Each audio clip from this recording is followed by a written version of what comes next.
Hola y bienvenidos a Spellcasters, un podcast donde discutimos sobre fantasía y ciencia ficción. Mi nombre es Solito. Y mi nombre es César.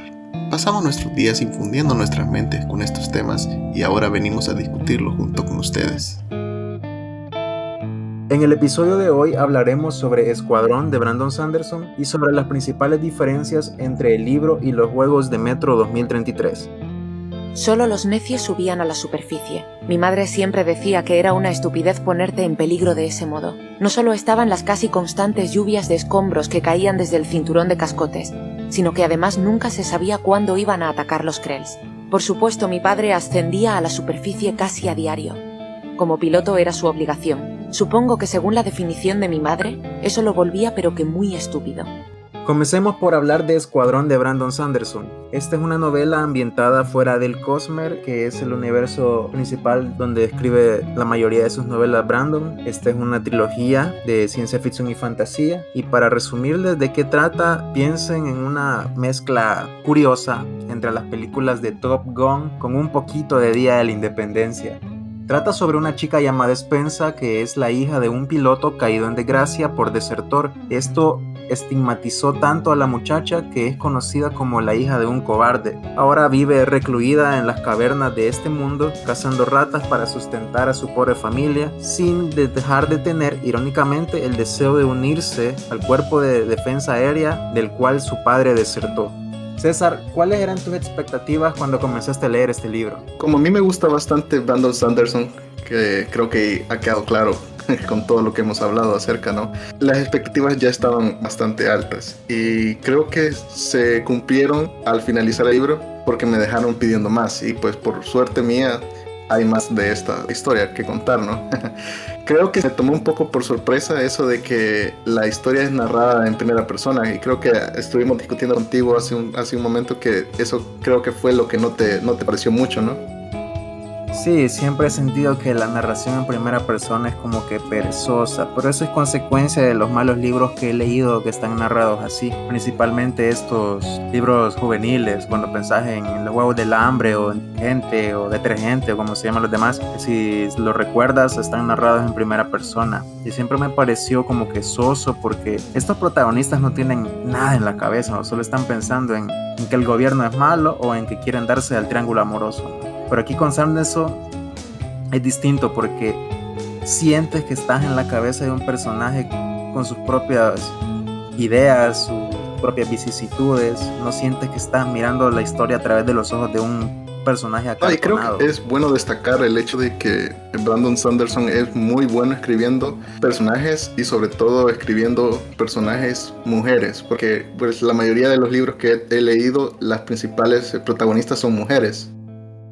Ese es otro punto a favor de él. Es muy bueno a la hora de escribir personajes femeninos, contrario a otros autores que terminan escribiendo mujeres que se sienten acartonadas y tan estereotipadas que llamarlas Mary Sue se queda corto, ¿verdad? Increíblemente hay autoras que pecan de esto, de los ya mencionados libros. Pero por eso mismo es que Sanderson me gusta tanto, porque independientemente del género o especie, dependiendo del libro que leas, el desarrollo de personaje no se limita a de qué sexo es fulanito o fulanita, sino a las experiencias que ha vivido. Y con Spensa podemos darnos cuenta del gran desarrollo de personaje que tiene desde el comienzo del libro, cuando comienza apenas cazando ratas en una cueva, cuando termina ya enfrentándose a los Krell ya montada en su nave espacial. Y aparte de eso, lo bueno es, no solamente es el desarrollo del personaje, sino que es el desarrollo de todas las relaciones que tiene ella con los demás personajes del libro. Como ella tiene su amigo el Roach, que pues es su amigo de la infancia, se podría decir, quizás es como cliché, ¿no? Pero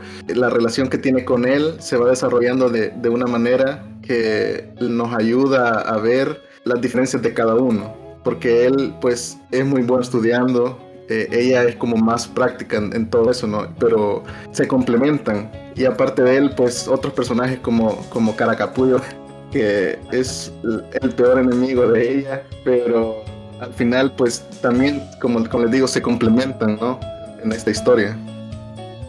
Es el contraste de las cosas más llamativas que hay en este libro. Como lo mencionas tú, tiene su amigo de la infancia, pero contrario a lo que harían muchos de los autores tendencias, ahí no hay un instalove, que es tan popular hoy en día, ¿no? Y con Cara Capullo que es como el rey abeja de la escuela, porque esto es un instituto de aviación después de todo. ¿Qué esperarías en una distopía clásica? Oh, ahí está la reina o rey abeja, va a ser mi enemigo siempre y siempre me lo voy a oponer y nunca voy a tomar en cuenta sus ideas. No, porque aquí sí que tienen personalidad y todos se equivocan o todos tienen aciertos. Si no mal recuerdas, al final Cara Capullo y ella de hecho terminan en términos relativamente buenos. Quizás es por eso mismo del desarrollo de los personajes que se va dando y se siente el desarrollo del personaje cuando ya se salta al siguiente libro.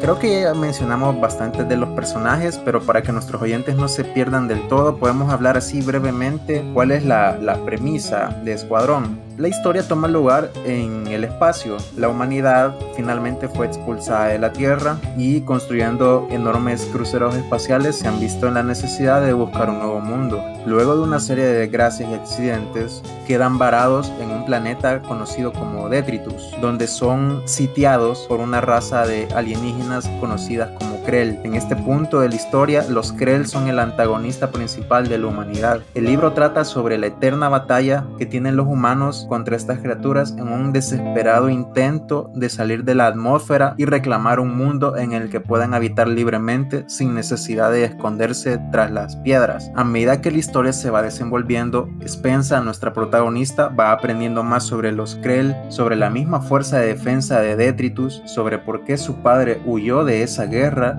y por qué el estigma está tan marcado en su familia, por qué razón odian tanto a Spensa. Mientras el lector va aprendiendo de esto, Spensa va creciendo como personaje, como no nos hemos cansado de repetirlo. De entrada vas a pensar en que esto es algo al estilo Top Gun, como las películas con... ¿Cómo se llama este actor? Tom Cruise. Tom Cruise. Un momento de confusión mental. Pero cuando llegas al final, la cabeza te vuela cuando te das cuenta de la verdad que hay detrás de estos seres llamados En un Krell. principio nos lleva como que fuera, así como él mencionó, Top Gun, y a la vez como que fuera el Día de la Independencia, pero nos tira de la nada el enfoque que también hay magia. Bueno, no es magia en sí, pero es algo fuera de lo normal. Yo sé que los aliens no son algo normal, ¿no? Pero creo que es un poco más normal de el giro que da el argumento casi al final del libro. Es ese giro que ya mencionaste tan característico en los libros de Sanderson, porque no te esperas ese giro argumental. Es tan drástico que es casi como el efecto que nos dio leer El problema de los tres cuerpos estas últimas semanas, cuando te das cuenta que de repente estos trisolarianos están viniendo a conquistar el mundo. Por cierto, estamos hablando del episodio primero, por favor vayan a verlo si no lo han hecho, donde discutimos un poco más a profundidad sobre esta obra de ciencia ficción también. Y la mencionamos porque Escuadrón es ciencia ficción mezclada con fantasía, pero es el subgénero de ciencia ficción. Ahora, César, ¿qué fue lo que más te gustó de este libro? libro? Sin duda alguna, los personajes. Creo que no hemos mencionado a uno de los personajes principales, pero no quiero mencionarlo porque... Creo que sé a quién te refieres. Sí, no quiero mencionarlo porque es como el foco de la historia y el personaje te causa muchas emociones. De la nada en un momento puedes reír, de la nada en un momento te puedes molestar y pues también puedes sentir tristeza. Como les digo, no voy a mencionar qué personaje es y lo que sí les puedo decir que no es ninguno de los personajes que hemos hablado y ustedes se van a ir dando cuenta porque aparte de ese otro personaje hay otros que se relacionan con nuestra protagonista. Como ustedes saben, en una guerra hay altos, hay bajos, entonces las relaciones es lo principal de la historia y creo que eso es lo que más me gustó. La dinámica de personajes en guerra, donde vos sabes que no todos tus amigos van a sobrevivir, a veces sí, a veces no. Es esa incertidumbre que te hace girar las páginas. Creo que es de las cosas que más me gustaron. También me gustó mucho cómo Sanderson describe las batallas aéreas. Es muy bueno a la hora de contarte cómo los guerreros en un estilo medieval se confrontan usando lanzas o espadas. Pero me convenció mucho cómo describía estas batallas espaciales. Es más, creo que en las notas de autor, o lo leí en Reddit, no lo recuerdo, pero Sanderson consultó con amigos suyos que son de hecho pilotos para que estos le asesoraran a la hora de describir las sensaciones que tiene Spensa al momento de hacer giros en la cabina de vuelo. Eso le pone un realismo muy bueno. Sí, creo que eso es lo que tiene Sanderson también. Siempre nos lleva bien pegados a la realidad y hay en los momentos donde necesitamos que se despegue, nos da ese impulso que nos transforma el pensamiento, ¿no? Correcto. Sobre cosas que no te gustaron tanto, ¿tienes algo que no te haya gustaron gustado? más las cosas que ponerme a pensar en lo que menos me gustó, ¿no? Excelente. Ese es señal de un buen libro, cuando no se te ocurre que criticarle, ¿no? Pasemos ya a nuestro segundo tema de este episodio, que es sobre Metro 2033 de Dmitry Glukhovsky. Probablemente lo estoy pronunciando mal. Mis disculpas si hay algún oyente ruso que sepa hablar español. Vamos a comenzar hablando de qué trata Metro 2033. Vamos a venderle aquí el libro a César porque él no lo ha leído. El juego sí que lo ha jugado y vamos a hablar sobre las diferencias que existen entre el libro y el juego. Normalmente estamos muy acostumbrados a que sean adaptaciones de películas a juegos. De libros a juegos no son tan populares, pero las hay. Seguro que más de alguno de nuestros oyentes ya habrá jugado The Witcher, por ejemplo, que el juego fue adaptado de los libros directamente. Pero vamos a hablar de The Witcher más adelante. ¿De qué trata Metro 2033? Bueno, la humanidad se fue al carajo gracias al apocalipsis nuclear. Finalmente los gobiernos decidieron reventarse la cabeza unos a otros y un puñado de supervivientes ha sido obligado a refugiarse dentro de las líneas del metro de Moscú para mantenerse al margen de los horrores producto de la radiación que merodean la superficie y algunos de los rincones no explorados de Metro. La historia comienza con un joven llamado Artyom, 20 años, que está como vigilante en una de las estaciones del metro cuando recibe noticias de uno de los exploradores más avanzados, un hombre llamado Hunter, con terribles noticias acerca de la invasión de unos seres conocidos como los oscuros, pero en la versión que estoy leyendo les dicen los negros, criaturas que no explican su forma más allá de que son humanoides. Entonces la historia trata sobre un viaje de cómo Artyom tiene que llegar de su estación hasta la metrópolis que existe dentro de las líneas del metro conocida como la Polis, y mientras Artyom viaja vamos conociendo un elenco muy interesante de personajes que le cuentan a Artyom sus experiencias. Tenemos a un contrabandista, a un anciano que va de la mano de un hombre con síndrome de Down, tenemos también a un religioso y a un sujeto que cree que el metro está vivo y que puede sentir tu miedo y tus temores. El libro, a diferencia del juego, no está tan centrado en la acción, porque por lo menos el videojuego de Metro comienza ya con escenas de disparo y se entiende, ¿verdad? Lo que pretendían los creadores es hacer un juego de disparo basado en la historia, no adaptarla fielmente, porque eso es imposible. En los libros va más pausado, va generando esa tensión. Te vas dando cuenta de que Artyom en realidad tiene mucho miedo de avanzar por las oscuras líneas del metro y el libro se vuelve sorpresivamente filosófico. Cabe destacar que Dmitry Glukhovsky, el autor, es un periodista político ruso.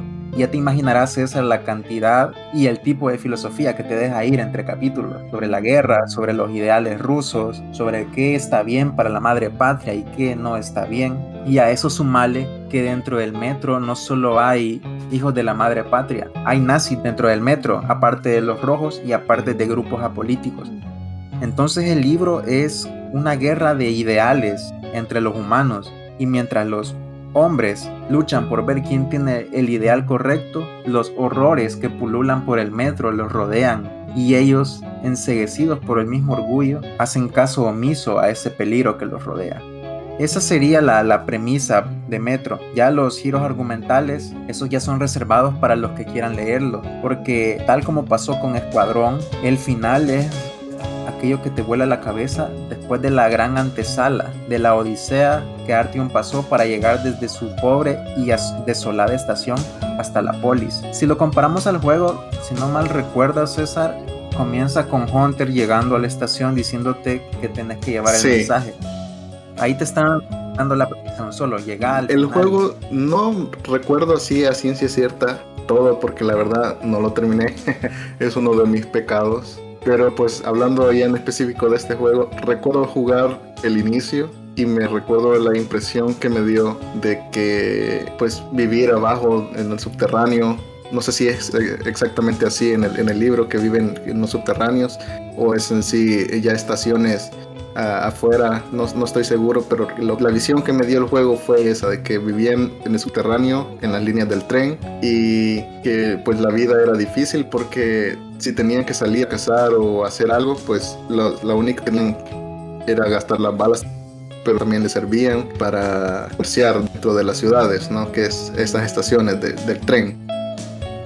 Sí, es una de las cosas que más me llamó la atención del libro y del juego, es que imagínense, por favor oyentes, imagínense que ustedes están en un escenario post-apocalíptico, que tienen criaturas de pesadillas acosando sus comunidades y que la divisa de este mundo sean balas. Te sirven para comprar comida, pero si compras comida y te vas de regreso a casa por un pasillo oscuro, no vas a tener munición con la que defenderte si te ataca algún monstruo. Esto era algo tan tenso dentro del juego, pensar que las balas eran tus monedas, y en ese mismo predicamento se encuentran los personajes. Hay determinadas escenas donde Artyom dice que tiene mucha hambre, pero la comida que le venden le costaría cartuchos que podrían salvar su vida. Entonces ahí está, ¿qué prefiero? ¿Comer o no comer pero tener balas? ¿Qué te va a matar? ¿El monstruo o el hambre? Eso es lo interesante ya dentro del libro. En el juego no se hace sentir mucho porque como videojuego que es, va enfocado a la acción. Y como te digo, el libro no está tan enfocado a la acción, al menos no de entrada. Es una de las diferencias más notables, la narrativa. Pese a que en el videojuego te llevan con acción del capítulo 1, en el libro es lo contrario. Vas paulatinamente hasta los últimos capítulos donde encontrás escenas de acción que por cierto son buenísimas, ¿no? La acción es más desenfrenada en el juego. La filosofía mostrada sobre esta guerra de ideales que les dije está mejor planteada en los libros, lo cual me parece bastante lógico, porque no podrían plasmar todo eso dentro de un videojuego sin que este resulte pesado. Ahorita que estabas hablando acerca de eso, me vino más recuerdos del juego a la mente. Me recuerdo que en un momento, creo que casi al principio del juego también, al salir a la superficie ellos tienen que ocupar una máscara porque es tóxico afuera. ¿Es así también en el libro? ¿Es tóxico salir a la superficie? En el videojuego pasás una cantidad sorprendente de tiempo en la superficie. En el libro ocurre más todo en el subterráneo porque es más peligroso ir a la superficie. Siento que era más peligroso el sentido de urgencia de salir a la superficie en el libro. En el videojuego quizás lo hicieron por mecánicas, ¿no? Por variar de escenario. Porque una gran mecánica del juego es los filtros de aire y la máscara de gas. El factor terror está más acentuado en el videojuego porque yo lo catalogo survival horror hasta cierto punto, porque podías quedarte sin balas y solo con cuchillo ya mejor estabas reiniciando el nivel porque sería muy difícil de otro modo. El libro en sí es fantasía, totalmente es fantasía y ciencia ficción. La ciencia ficción viene de clásico mundo post-apocalíptico a lo Fallout, pero los elementos de la fantasía están dentro del antagonista, los oscuros, y dentro de la cabeza del propio Artyom. Porque Artyom es capaz de escuchar voces que vienen de los túneles y todos los demás que escuchan las voces enloquecen, quedan en un estado de letargo, mientras que Artyom parece ser uno de los pocos que resisten a este llamado. Y todo eso tiene una explicación que, en serio, si quieren que les vuele la cabeza, tienen que leerlo, porque el final es tan agridulce que te quedas con esa sensación de me siento hasta mal de haber leído esto. Y es donde tenemos ese contraste contra otras novelas donde vos decís, el prota va a hacer esto porque es lo correcto. No, aquí estás viviendo en un mundo agrio, amargo, donde o sos vos o es el vecino. Ya que mencionas el final, ¿qué tanto se asemeja al juego en esto? Y pues como tú ya sabes, el juego tiene una secuela, bueno, ahora ya tiene 2 secuelas, pero el libro termina donde termina el juego, o parte de lo del siguiente libro o juego todavía existe dentro de la historia del libro. El primer libro y el primer juego tienen exactamente el mismo final, solo que en el juego no te queda tan claro qué es lo que ha pasado. En el libro, como estás dentro de la cabeza de Artyom, ahí sí te das cuenta de lo que está pasando. Porque cosa extraña para mí en el juego, salvo las intros narradas de cada nivel, más pareciera que es un avatar vacío. Quizás esa es una de las cosas que le criticaría al juego. Le faltó tiempo para desarrollar a Artyom, porque en el libro él es alguien muy dinámico y en el juego sos un tipo como la mayoría de los juegos, ¿no? Simplemente haces lo que te dicen. Por eso es que en el juego casi no comprendes el peso de tus acciones, a diferencia del libro donde sí que lo haces. Pero los finales son esencialmente lo mismo. Ya Metro Last Light yeah. O Last Light y Exodus supongo que ya están inspirados en las otras novelas. Tendría que leerla. Ahí tengo 2034, pero todavía no la comienzo a leer. ¿Para quién es este libro? ¿Quiénes van a disfrutar de Metro 2033? Personas que tengan un gusto por la ciencia ficción, personas con un gusto por libros bélicos, personas que les gusten las historias ambientadas en la madre patria, gente que haya jugado el videojuego y que le haya gustado. Los invito a que se lean el libro. Eso sí, les advierto, no esperen una acción desenfrenada desde el comienzo. Puede gustarle mucho a esta gente fanática de las novelas post-apocalípticas en general. Creo que eso del libro sobre el juego, o de la serie sobre el libro, o de la película sobre el libro, creo que es una práctica buena que la gente debería de hacer. Es que si le gustó la historia de la película o de la serie o del juego, creo que sería bueno que lean los libros, porque yo, como experiencia propia, no había leído ninguno de la saga de Game of Thrones. Sí vi toda la serie, no me gustó mucho el final, como a muchas personas, pero me di cuenta al leer los libros lo mucho que me estaba perdiendo, porque los personajes piensan de una manera y a veces actúan de una forma diferente. Entonces eso es difícil que lo capte las cámaras, que lo capten los juegos, ¿no? Así como tú me estuviste diciendo hace un momento, que en el juego el Artyom es una persona vacía, y en cambio en el libro lo llegamos a conocer, ¿no? Entonces yo creo que con eso que me dices ya me vendes a mí leer este libro sobre jugarlo primero, ¿no? Sí, es normal eso que te ha pasado. A mí también me pasó con las novelas de Canción de Hielo y Fuego. No fue hasta que vi la primera temporada de Juego de Tronos que me puse a leer los libros, y es algo increíble la cantidad de cosas que se omiten en la serie por temas de presupuesto, de tiempo. Son detalles pequeños pero que te endulzan mucho la lectura. Lo mismo pasó con Metro, el videojuego contra el libro. Creo que podremos incluso hablar en un episodio futuro sobre cuáles han sido nuestras adaptaciones favoritas de libros, pleca películas a videojuegos y por qué nos han gustado tanto. Podemos hablar de obras como El Señor de los Anillos o The Witcher, Metro, que hablamos hoy mismo. Y también podemos hablar de malas adaptaciones, donde el libro pues tampoco es que haya sido muy bueno, como es el caso de Ready Player One. Como estábamos hablando en un principio, ¿no? El podcast en sí no va a hablar solamente de libros. Podemos hablar de malas adaptaciones de películas, pues así como todo el mundo conoce la película de Avatar. Pero aclaremos que aquí gente se va a confundir y va a pensar que estamos hablando del Avatar de James Cameron. No, Avatar de Last Airbender. Maestro Aire. Uh-huh. El cual, por cierto, Netflix va a sacar una serie y como que no compro la idea, vea, porque ya tenemos el historial de fracasos de Netflix. Según lo que estuve leyendo hace poco acerca de eso, fue que también se pelearon con el creador de la serie, entonces la gente está bastante preocupada acerca de esto. Es cierto, abandonó el proyecto.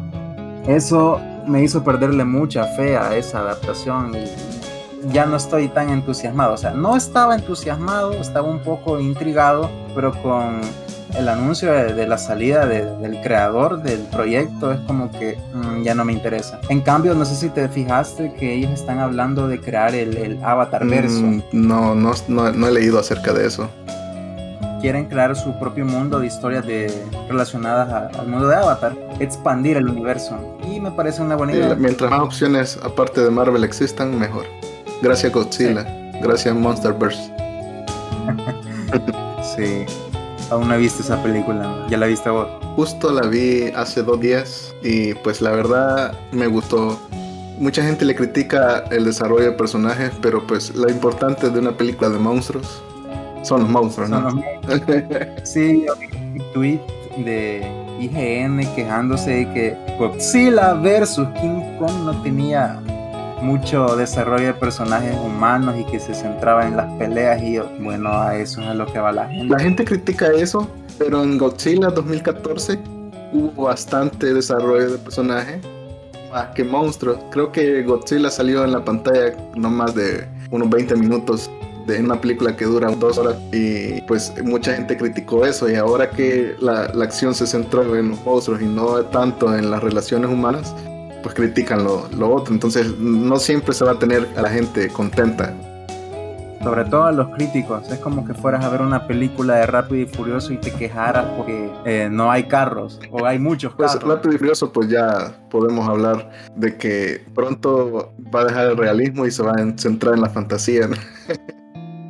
Bueno, más a la ciencia ficción. De ahí no me va a impresionar ver a Toretto hacer un drift alrededor de la luna en algún Creo transbordador. que ya está bastante centrado en la ciencia ficción porque según me recuerdo las últimas películas hablan acerca de robots y drones o de inteligencias artificiales que hacen cosas extremadamente poderosas, ¿no? En el mundo. Es curioso lo que pasó con Rápido y Furioso. Es el meme viviente de That Escalated Quickly. La verdad que sí. Porque pasar de ladrones de camiones a pelear contra super soldados genéticamente modificados, hay un océano de diferencia. Sobre todo que todo eso empezó a departir con la muerte de Paul Walker, ¿no? Creo que ese fue el punto de quiebre, ¿no? Ya venía un poco exagerada la trama desde la sexta, pero a partir de la octava, donde ya no está Paul Walker, sí se volvieron a ver qué locos. nos espera en la próxima película.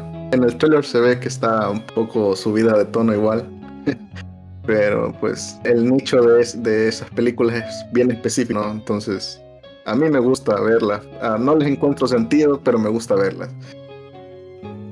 Son el taquillazo del verano, o sea, te diviertes, pasas la tarde entretenido y luego recordás y te reís de lo absurdo que es, pero la pasas bien. No son películas para tomárselas en serio, sabes que no van a ganar un Oscar, man, pero lo importante es que son entretenidas. Creo que la gente a veces se pone demasiado salty y secretamente. No, y sin duda alguna que ese es el punto de una historia, ¿no? Entretener. Y si vas a entretener a alguien, pues hazlo lo mejor que puedas, ¿no? Hay muchas películas que no logran este cometido, pero creo que hay Rápido y Furioso, pues a mí me entretiene. Yo creo que hay bastante gente en el mundo que se entretiene con ellas y creo que por esa razón las van a seguir haciendo. Correcto, si algo es rentable, le vas a sacar todo lo que puedas. Va a llegar el punto en que se va a quemar la franquicia. Creo que están cerca, o quizás estuvieron cerca, no sé. Hay un video de Dayo hablando de Rápido y Furioso y cómo es una franquicia que ha logrado adaptarse para no quedar en el olvido, que por eso mismo se justificaban los cambios bruscos. Deberías de ver ese video, es bastante entretenido, ¿no? Habla sobre el cine. En este momento podemos hacerle promoción a Dayo. Hace unos muy buenos videos. Sí, tiene un análisis de la pizza con piña que es uno de los mejores argumentos que he escuchado en mi vida, ¿no? Espero que no hable mal, porque a mí me gusta la pizza con piña. Todo lo contrario, deberías de ir a verlo. Después de esto, lo vas a ver. Nos salimos un poquito del tema hablando de Rápido y Furioso, pero la mención siento que ha sido aportativa. La verdad es que, como ya habíamos hablado, ¿no? Esto es hablar acerca de fantasía, ciencia ficción, y si algo toca, aunque sea un poco la ciencia ficción, pues es un tema a discutir, ¿no? Correcto. Bueno, hemos llegado al final. Gracias por escucharnos. Recuerda que puedes encontrarnos en Facebook, YouTube, Google Podcast como Spellcasters. Hasta la próxima.